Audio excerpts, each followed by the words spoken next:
వెలిగిచ్చు వాక్యము యందు లక్ష్యముంచితే వారికి మేలు, వారికి మేలు.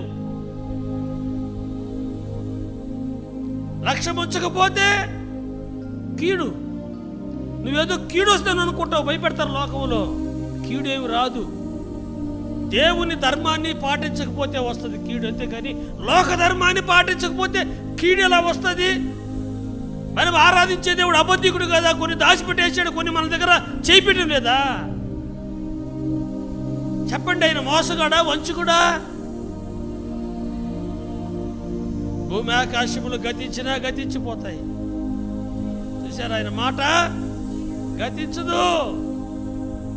సర్వ శరీరులు గడ్డివలే వాడిపోతారు, కానీ ఆయన వాక్యము నిరంతరము, ఆయన చిత్తము జరిగించువాడు నిరంతరము నిలుస్తాడు. కాబట్టి దేవుని చిత్తాన్ని జరిగించేటువంటి వారిముగా మనం ఉండాలి. కాబట్టి దేవుడు ప్రియులారా మనకు గొప్ప రక్షణ కలుగు చేశాడు. ఆ తర్వాత రక్షణలో జ్ఞానాన్ని ప్రసాదించాడు, రక్షణలో సత్యాన్ని మన హృదయంలో స్థాపించాడు. ఏం చేశాడు చెప్పండి?